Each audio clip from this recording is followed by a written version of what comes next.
Hi everyone, welcome back to my channel. I'm Isabel and this is my library. In today's video, I will be talking to you about my favorite books of all time.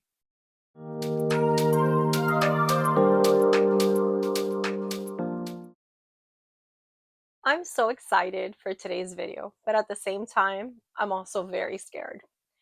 The scary part is that after today's video, you will know exactly my top 20 favorite books of all time. And that's a pretty big commitment. As a lifelong reader, I have read so many books that have stayed with me throughout the years, that have made an impact in my life, that have shaped who I am. And coming up with a definitive list like this one of my favorite books of all time is a little bit daunting. I've been excited and wanting to do this video since I started my booktube channel a couple months ago, and I think I'm ready. I think I'm ready to tell you my top 20 favorite books as of today, as of right now. And what I'm thinking is I can always, in a year or so, reevaluate my list and see if there's any books that I want to add to my list of favorites, and if so, if any of these books have to go.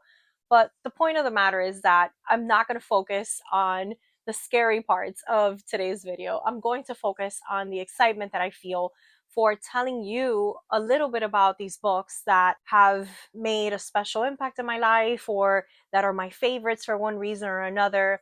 And these books are all different types of books, as you'll see in a few minutes. They're different genres. Some are books from my childhood, some are books that I read very recently. And I just feel like these are books that are special enough, important enough, or that mean something enough to me to be labeled a favorite book of all time. And so I've narrowed my list. There are 20 books on this list today that I will share with you as my favorite books of all time. So for the sake of time, I will share with you one or two things about the book, and then I will focus mostly on telling you why this book is a favorite of mine, or why I love this book so much, or why this book is on this list. Clearly, these are all books that I think you should read, that have had an important part in my life as a reader, and of course, that I highly, highly, highly recommend. So, the first book in my list of favorite books of all time is Maybe in Another Life by Taylor Jenkins Reid. Before I read this book had been on my TBR for a really long time. I was already a fan of Taylor Jenkins Reid, and when I found out about the premise of this book, I knew that this would one day be a favorite of mine. The topic of this book is something that has intrigued me my entire life. This book is about a young woman named Hannah who has suffered a breakup, and she moves back to her hometown. And one night while she's out with friends, she bumps into her ex-boyfriend Ethan. Then she has to make a decision that night of whether or not she wants to leave the party with her friends or if she wants to leave with Ethan. And it is that moment where she's trying to make a decision that something happens in the book that her life splits basically into two. And what follows is one chapter following Hannah making one decision, and the other chapter following Hannah making the other decision. This premise is something that is so special to me because I too, my whole life, have wondered about those decisions that we make in our lives that kind of alter the way our lives end up being, or the path of our lives. Those decisions that may seem important at the time or may not even seem important at the time, but end up being decisions that affect our whole lives, and how different our lives can be. And that is a concept that I have forever fixated on. And when I found out that there was a book that dealt with this concept of like parallel lives or parallel universes, if you will, I knew that this was going to be a special book. I'm a big fan of the musical If Then. That's a musical that was in New York City for a long time, maybe about 5 or 6 years, and I went quite a few times to watch that musical, and it had a similar premise to this, and it was just so wonderful to see the main characters both lives like played out on stage, and to see like the different how different our lives could be based on one important crucial decision that you make. This really reminded me of that, and the book is absolutely wonderful. And if you're a fan of Taylor Jenkins Reid, or you're a fan of this premise, I think you should give this a chance. And it's interesting because this is not a book that I hear a lot of people talking about, although she is a very famous writer. This book is not one of her most popular books, and it is just wonderful, and that's why it's on this list. The next book on my list is a book that has been a very special book of mine since I was a little girl. I still remember the day that I first discovered this book in the 6th grade, and still to this day, it is a very special book for me. And that is The Phantom Tollbooth by Norton Juster. So in this book, we are following a young boy named Milo, and Milo heads home from school one day, and he is bored at home, and he's a little bit tired from school, and he's kind of drifting off to sleep when all of a sudden there's a package that is delivered to his door, and it is this big cardboard box. And when he opens it up, out of the cardboard box, a toll booth appears with this little car, and he's able to get in, and he rides into this entirely different world, like this fantastical world. This book is one of the reasons why I love portal fiction so much. I just love this concept of being able to cross a bridge or walk into a room or find a door that leads you to another world, and I'm very intrigued by that. I absolutely fell in love with this book when I read it in the 6th grade. I remember going to the library with my 6th grade English teacher, and she took us to the library, and then I checked this out, and I remember shortly after, on one of our like special days, she played the movie for us, and I was just completely in love, because the world that Milo goes into explores numbers and letters and words, and it's like, very educational, if you will. The illustrations were wonderful, the story was compelling, it was a quest story, so that kind of got me going on quest stories as well. And this was just a very special book for me when I was a child, and it's still a very special book for me today, and that is The Phantom Tollbooth. So the next book on my list of all-time favorites is The Haunting of Hill House by Shirley Jackson. So Shirley Jackson is a favorite author of mine. I have read quite a few of her works, but when I read The Haunting of Hill House for the very first time, it was really an indescribable experience. I loved the gothic descriptions of the house. I loved the concept of this experiment of bringing together people who are knowledgeable of the supernatural to see if a place is haunted, if a house is really a bad house. And that really intrigued me. The premise of this basically is that a group of paranormal researchers or experts have been gathered to go to Hill House and figure out if it truly is haunted. And so we meet Eleanor and Theo and a bunch of other interesting characters, and they are visiting Hill House in order to try and find some sort of evidence that Hill House has some supernatural entities at play. I love the social commentary of this book. I really enjoyed the vivid descriptions of the home. I loved that it was a slow burn. It really is counting mostly on its atmospheric vibes. We have great characterization and character development, and that is mostly what attracted me to this. And again, it has some very basic elements that I love in all kinds of books. A bunch of strangers brought together for a particular reason, and if that reason is something sinister, then even better. I like it even more. And that's why I find that The Haunting of Hill House is such a wonderful, wonderful horror novel. The next book on my list is Every Heart a Doorway by Shannon McGuire. And I am using this first volume as a favorite, but just to let you know, every single book in this series is pretty much a favorite for me.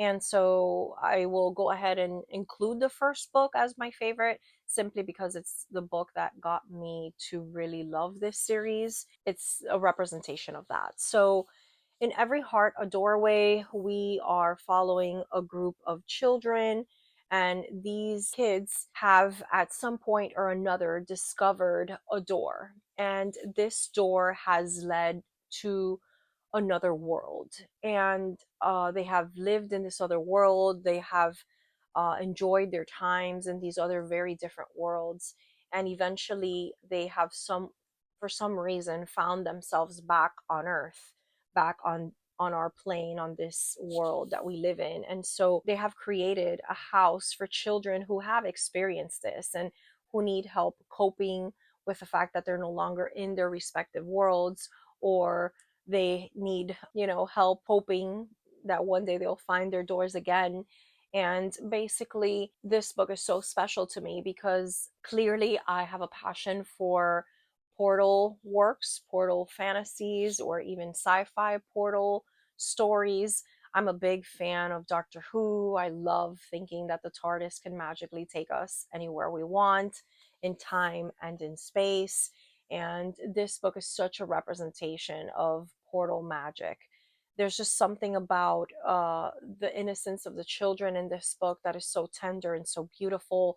There's something about believing that there is a door out there somewhere waiting for me to stumble upon it and waiting for me to find the perfect moment to open it and go through it into my own perfect world, whatever that means. And I love this. I think it is one of the most beautiful series to ever exist, and I truly look forward to reading every single one of them. But this first installment really, when I first read it, really impacted me. And that's why it has made this list. So the next book on my list is The Measure by Nikki Erlich. This book is incredibly well written. In this book, we are living in a time where something happens in it's modern day society. It's like our world now, but something happens one day that people wake up, every single person in the world wakes up, and outside of the door to their house, there is a box. And this box contains a string, and everyone's string is of a different length. And we very quickly find out that the string is indicative of how long that person's life will be, how long that person's life will be, or the length of their life, if you will. And the book is basically following 8 people who receive a box. And my favorite part of this book, and why I think it's so special, is because it really goes deep into the mindset of the different characters, and it tackles all of the nuances that come from this revelation of having a string inside a box that tells you how long you're going to live.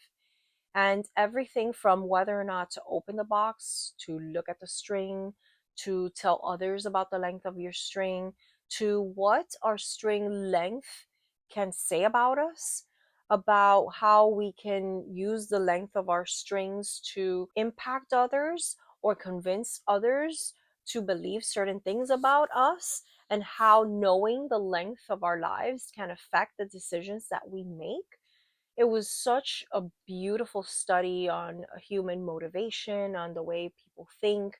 I also found that I was putting myself a lot in the shoes of the characters, and I was just so intrigued. And I kept wondering, would I want to see the length of my string? Would I want to see the length of the string of my husband? Would I want to share the length of my string with others? And would would we ever go back to a normal life or a normal way of living, even if strings were a part of our lives? And I just thought the premise was so unique. And I thought that the conversations and the social commentary and the discussions were brilliant. And this is definitely a book that has stayed with me for a long time after I have read it. It's still something that I think of to this day. And I wonder what I would do in this situation. And that's why it's a favorite. The Measure. The next book on my list is an anthology, a collection of poetry, and it is by one of my favorite poets. And the next book is Devotions by Mary Oliver. This book is a compilation of Mary Oliver's most famous works. Mary Oliver has quite a collection of books of poetry, and what Devotions has done is put together a lot of those poems pulled from different books of hers and collected them into one volume. And there's just something so exquisite, so tender, so soft, so poignant about the poetry of Mary Oliver. If you have never read a Mary Oliver poem, I definitely suggest that you pick one up and you read one. And Devotions is wonderful because it does contain uh, some of her very best works. As you can see, my version is incredibly annotated, and I have post-it notes and all sorts of commentary on here. And the reason this book is so special to me is because this book came into my life in a moment that I really, really needed it. It was a moment that I was suffering a great loss, and this book helped me cope. It helped me with my grief. It helped me understand better the world around me and my position in the world. And it was just such a breath of fresh air. I felt so inspired. I felt so seen with the poetry here. There are a lot of poems dealing with nature and the cycles of life and our place in the universe as humans, that this makes for a wonderful, wonderful book to give you hope and strength when you need it the most. It's inspiring, it's tender, and I can't recommend this enough. And that is why this has to be a part of my favorite books of all time, Devotions by Mary Oliver. So the next book on my list is a favorite from my childhood again, and that book is The Lion, the Witch, and the Wardrobe by C.S. Lewis. I first read this in the 5th grade. My reading teacher, Miss Feingold, had us read it together as a class, and I was just marveled with this book. And so in this story, we are following Lucy, who one day decides she's going to go into the office of the professor, and she goes inside the wardrobe. And as she's touching the walls of the wardrobe, she discovers that the wardrobe is a portal to a very special land. And that land is Narnia. And of course, you already know how much I love portal books, books that include some sort of portal or device or door or wardrobe that leads us to another world. And in this one, it's just a beautiful, beautiful way of connecting Lucy with her family members, with her discovering a world where things could be a little bit different, and where she gets to meet lots of wonderful and interesting characters in her journey. And this was just so much fun for me to read as a child. I remember reading it and devouring it and loving every bit of it. I remember finding the BBC version of this on TV, and I couldn't get enough of it. I wanted to watch it over and over again, and I wanted to read the book over and over again. So I thought it was so magical.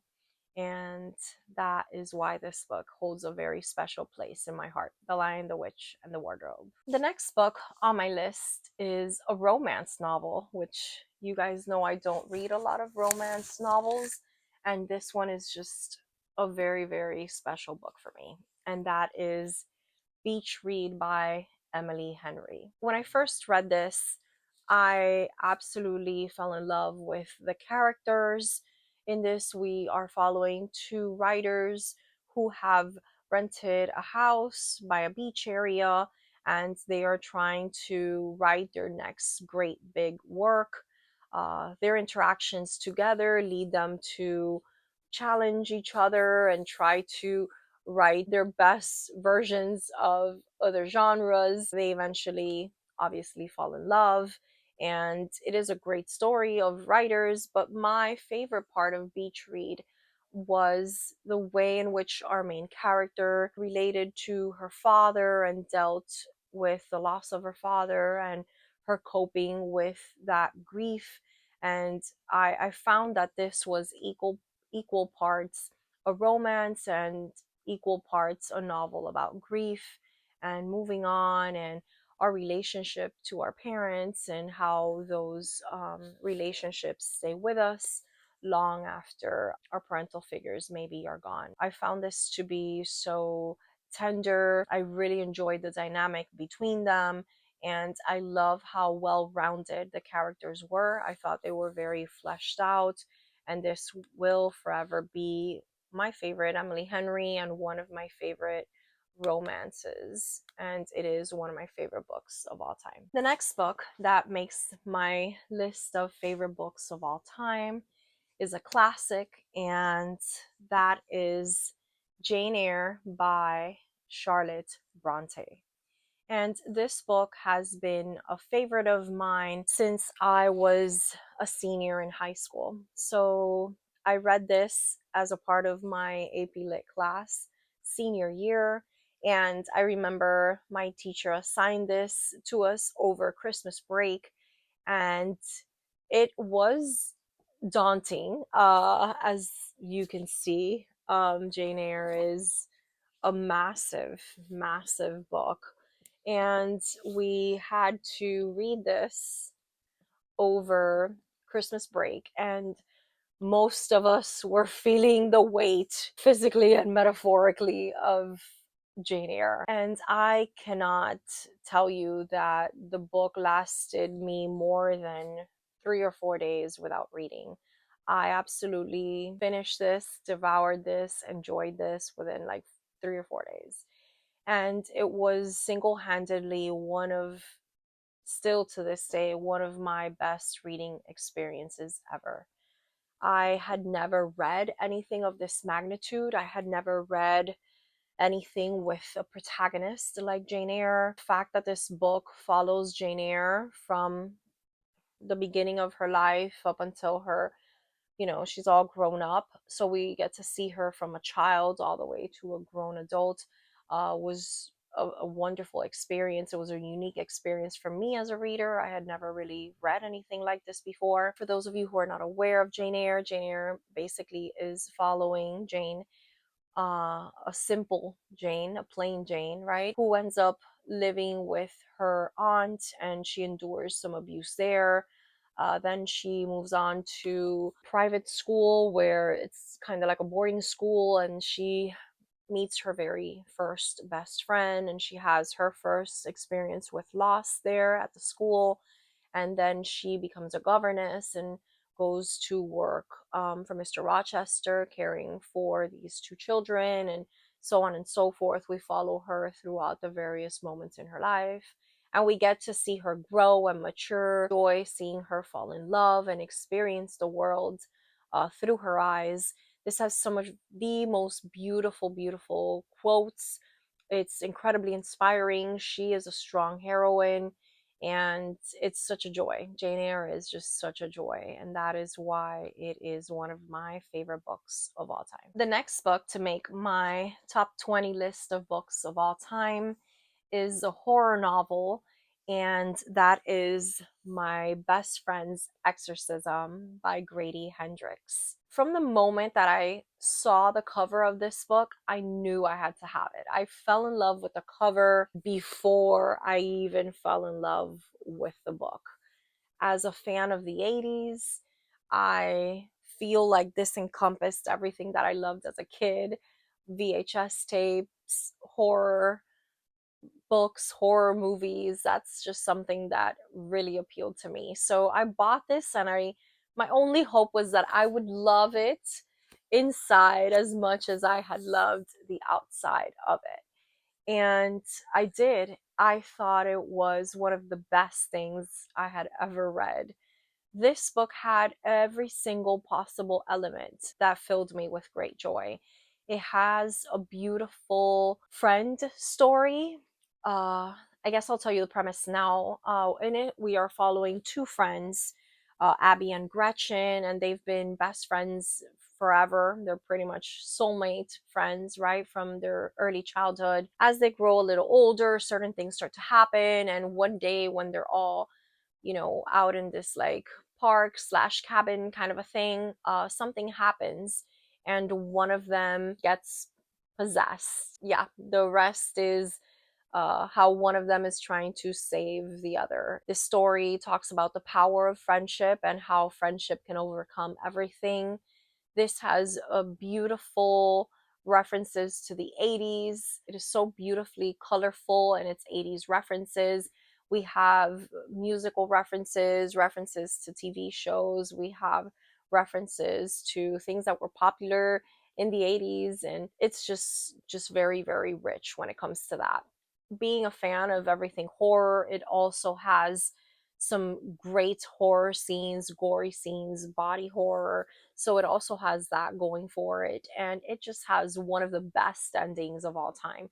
The ending has some wonderful, wonderful lines, some great references to Phil Collins. If you've read this, you know what I'm talking about. But it's just such a feel good book, and overall, it's just a beautiful story of friendship and how you and your best friend can conquer the world. And I love, love, love that. And that's why this book has made it to my top 20 list. So the next book on my list is One Italian Summer by Rebecca Serle. And in this book, we are following our protagonist, Katie, who has plans to visit Italy with her mother, and before they're able to go on this trip together, her mother passes away.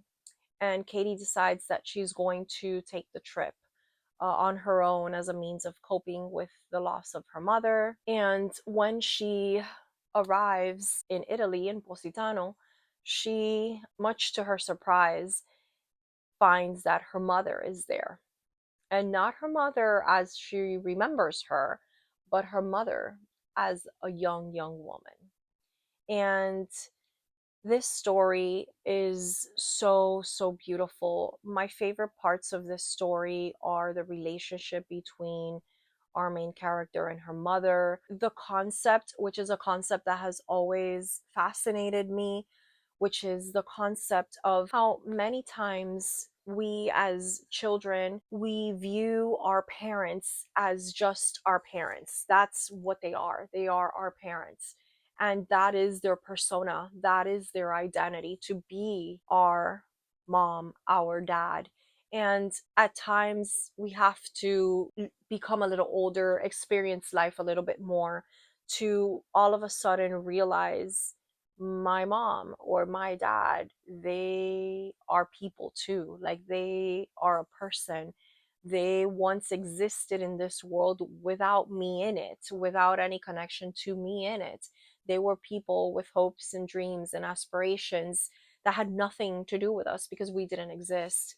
And I feel like that is such a powerful concept. That is something that only comes with maturation and our loss of innocence and us growing up, or experiencing the loss of one of our parents, or maybe having children of our own. Like, it's only through those experiences that we get to understand how our parents are their own people and exist in their own way regardless of us and the impact that we've had in their lives. And I think that's where this book shines. And there's just something so magical about being able to meet one's parents before they had us, and meet them as people and become friends with them and get to know them in a world where we don't exist yet. And that is the magic of One Italian Summer for me. The next book on my list is pretty much what I consider to be my favorite type of horror book, my favorite haunted house kind of book. And this is a book I have read recently. It's a fairly new book, and it has very quickly solidified a spot in my favorite books of all time, and that is We Used to Live Here by Marcus Clear. So in this book, we are following Eve and Charlie. They are a couple who buy homes and flip them. They basically fix them up and then they sell them. So at the beginning of the book, we have Eve at home. A family knocks on their door, and when she opens the door, they are just standing there looking around, and she says, "Yes, can I help you?" And they say, "Oh, we used to live here. Do you mind if we walk in and show our children the home we used to live in?" And from that point forward, things just take a turn. And there was just something so creepy, so addictive about the storytelling. I absolutely loved where the author went with this. There were hidden Morse code clues to decipher throughout the book. The element of fear was present on every single page. Fear of the unknown, fear of the known, the people who were there, fear of losing one's memory, losing one's recollections, rationale, not knowing the difference between reality and fiction. All of that is beautifully blended in this horror book. I was obsessed with this when I finished reading it. I started looking things up online, and I found out I was not the only one obsessed with this. There were so many theories that I thought were wonderful. I feel like it shines in its ambiguity. It leaves things purposely unresolved or unanswered at the end, and I just thought that was part of the magic of this.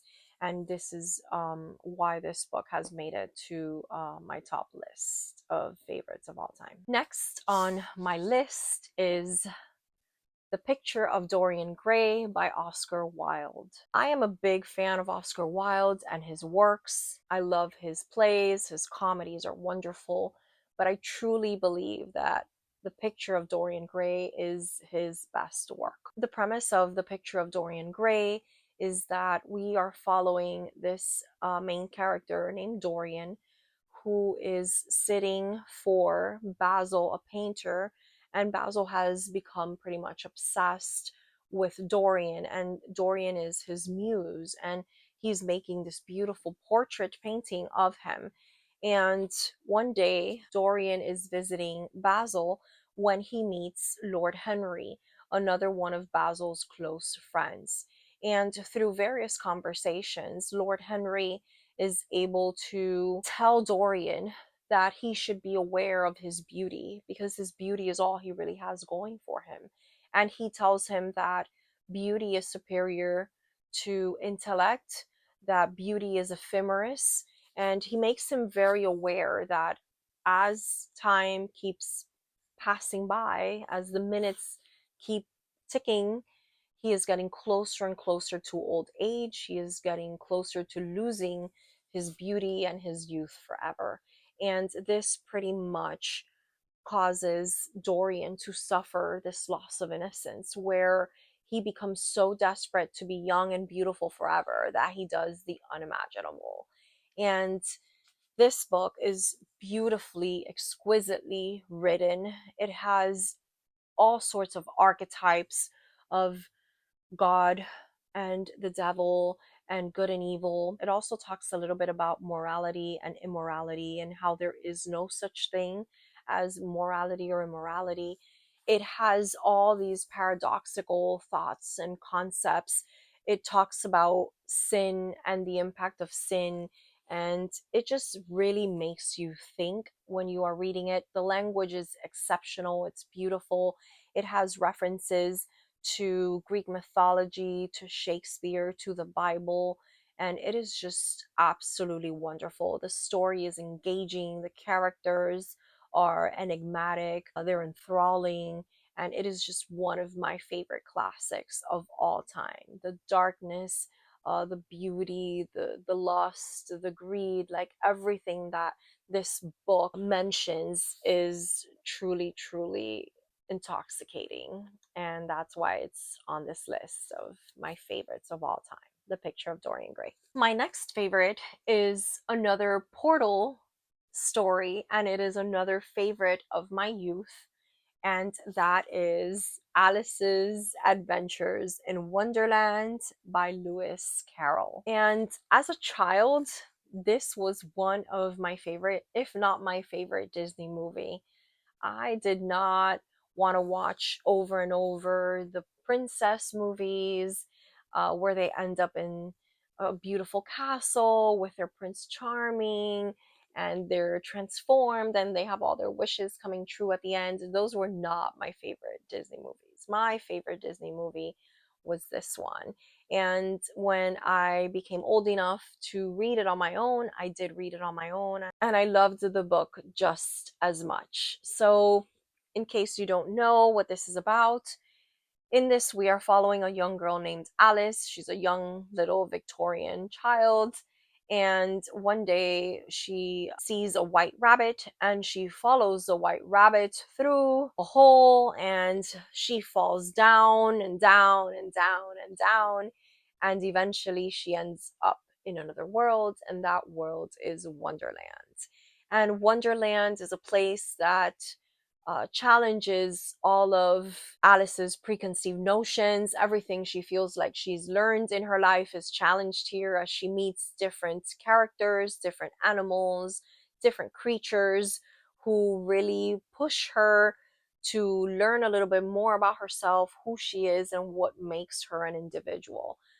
This is a Bildungsroman. It is a story of a loss of innocence. It is Alice's growing up story and her trying to make sense of the world around her. And still to this day, it is one of my all time favorites. The next book on this list is the only thriller in my list of 20 favorite books. And I feel like this is pretty much my favorite thriller of all time. And that's why it has a special place in my favorites and it has to be on this list. And that is Lock Every Door by Riley Sager. In this book, we are following a young woman who takes a job as a house sitter, and the house is really a room in this apartment building in New York City called the Bartholomew. And once she gets there, she is responsible for staying in the house. She is responsible for not allowing anyone to come in. She's responsible for staying in the room each night and not sleeping elsewhere. And after a few days of being here, she starts to realize that there's something wrong in the Bartholomew and with the people in the Bartholomew. And I absolutely loved this book when I read it. I feel like it's a very, very strong thriller. I feel like the plot twist really caught me off guard.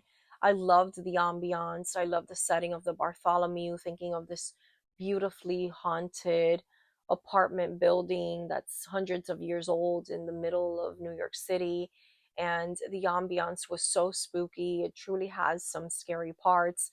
I feel like the ending is really solid and it was just a very, very good version of what it is. And I think it's, one of my favorite thrillers of all time, which is why it deserves a spot on this list. The next book on this list is In 5 Years by Rebecca Serle.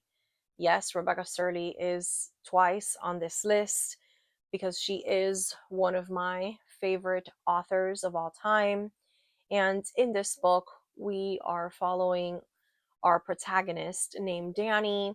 And Danny has a best friend, Isabella. Danny is in an important part of her life where she has a solid relationship. She is living in New York City. She's working her way toward having her perfect career and all her career dreams come true. And then, speaking of dreams, one day she has a dream that she sees herself living within 5 years of her present day a very, very different life in a different kind of atmosphere with a different person. And it's very shocking to her to have had this dream. And it is not until some revelations are made that she sees how things have to change drastically in order for her to end up the way she dreamt in 5 years. And she fears it. And so, my favorite part, besides those magical elements of seeing into the future, having dreams come true, and all of that, my favorite part of this book is the friendship story between Danny and Isabella. And I love a good friendship story, as we saw in one of the other books that I talked about. I believe there's something so beautiful about the story of two friends that are able to overcome pretty much anything, and how they'll do anything for each other, and how their love is stronger than anything else. I also find that Rebecca Surley writes a lot about how we in our lives end up exactly where we need to be at the exact moment we need to be there. And there's this whole concept of what's fated and destined and the stars. And that's something that really interests me. And her writing is absolutely beautiful. I also love that this book takes place in New York City. So most of the time that they're talking about different parts of New York, it's places that I've been and places I love, since New York is my favorite place in the world. And there's just something that I feel is magical about this book. Each time I read it, I cry so, so much because it is heart wrenching. Like, there are some incredibly sad moments in this book. And I feel that the endings in Rebecca Surley's books are never exactly how I want them to be, but I know that's exactly how they should be. And I think that's a beautiful comparison to life in general. And that's why this book is on this list. The next book on my list is this beautiful Gothic mystery book, and it is Catherine House by Elizabeth Thomas. In this book, we are following Inez, who is a high school student who has aspirations to succeed and be great. And she goes to this private school named Catherine House, and it's a very prestigious school, and she has to do a lot to make sure she gets in. And she's incredibly smart and talented, although she struggles with her social skills, and she personally is trying to overcome a lot of trials and tribulations in her life. And once she gets to Catherine House, right a few moments after she's just gotten there, she starts to see that there is something different about Catherine House, something off about Catherine House, even though she can't put her finger exactly on what it is. I love this book. The atmosphere of this book is so haunting. I love dark academia books. I love books in which the characters at times feel lost or confused. I love that there's a secret that they're trying to tap into or figure out. I love the beautiful descriptions of the house and how it feels like the house is almost alive.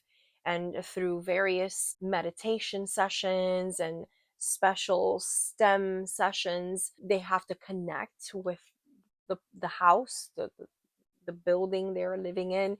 And that's, I found that to be such a unique perspective and story to tell, and it just continued building the mystery of what Catherine House was all about. And it's such a strong book for me, and I absolutely love it. The next book to make it on my list of favorites of all time is The Awakening by Kate Chopin.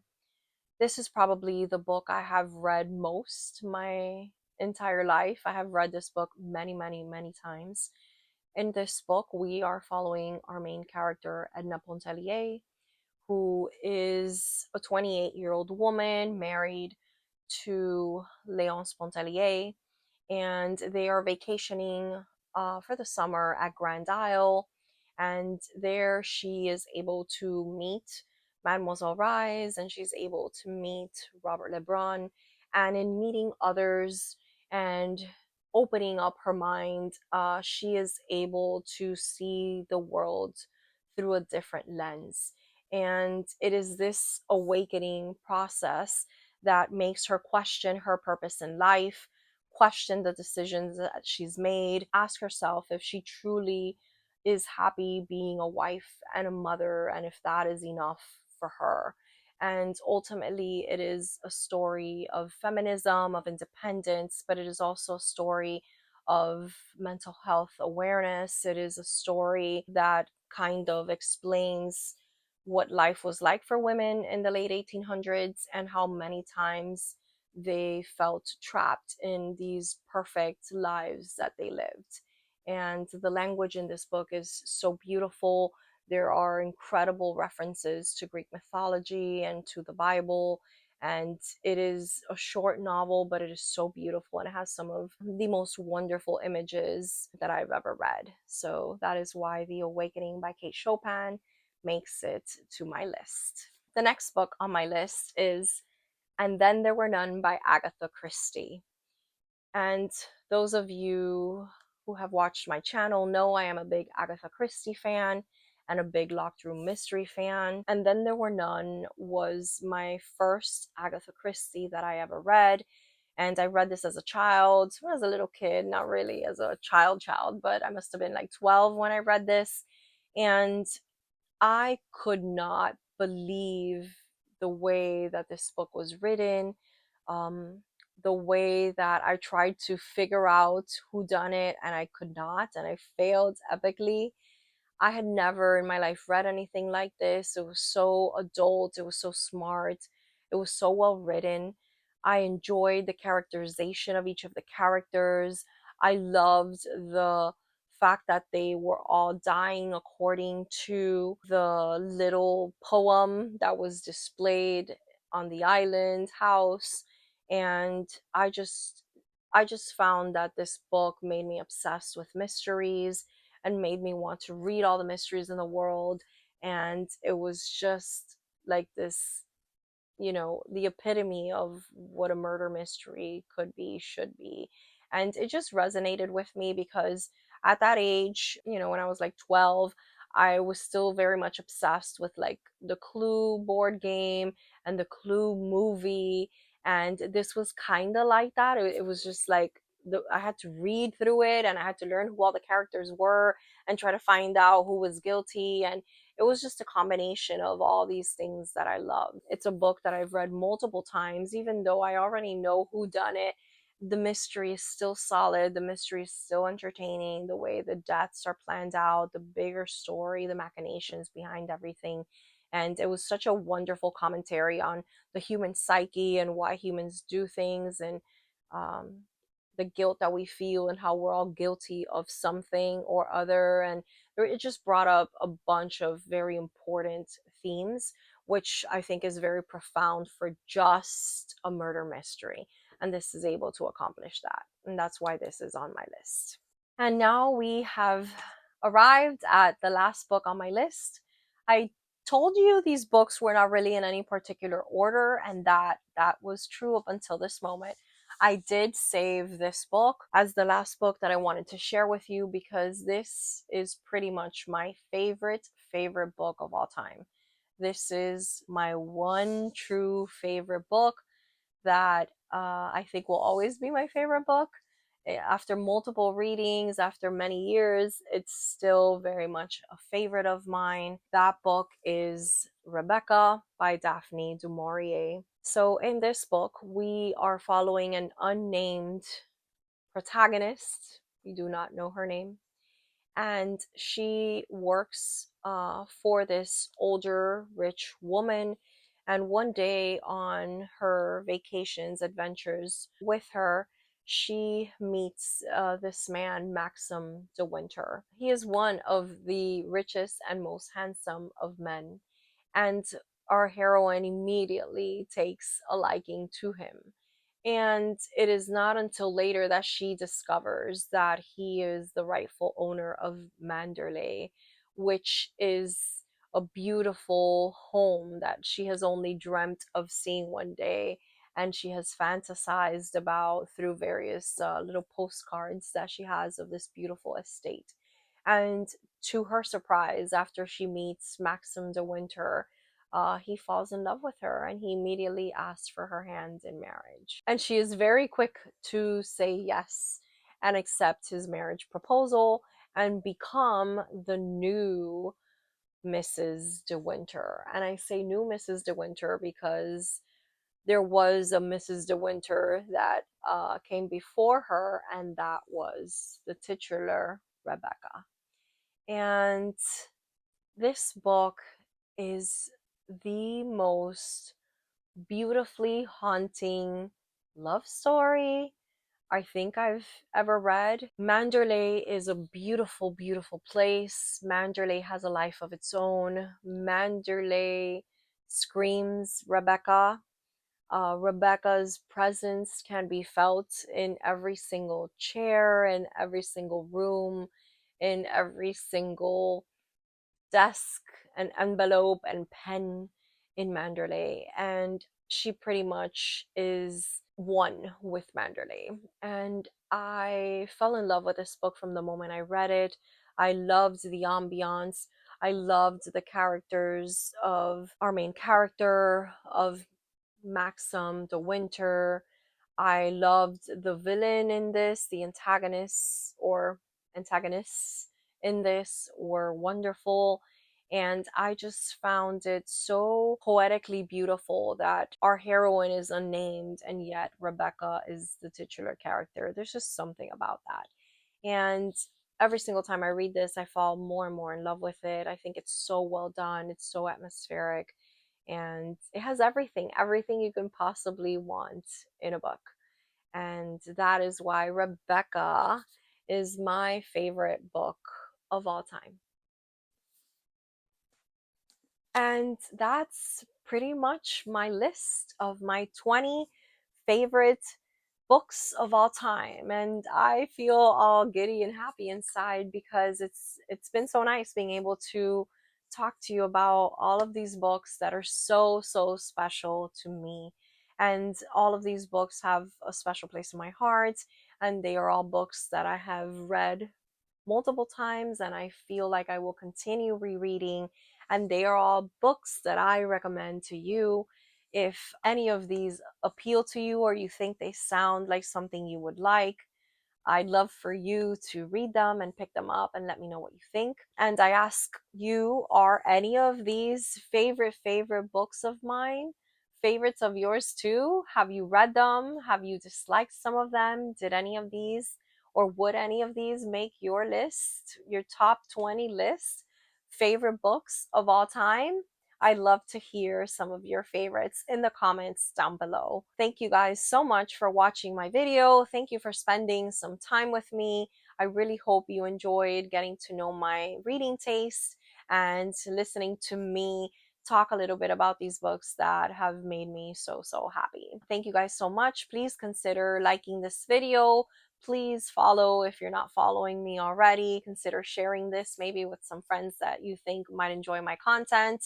It really does help me in my attempts to grow my channel. Thank you so much. I look forward to bringing you more videos sometime soon. Thank you guys so much. Have a good one. Bye.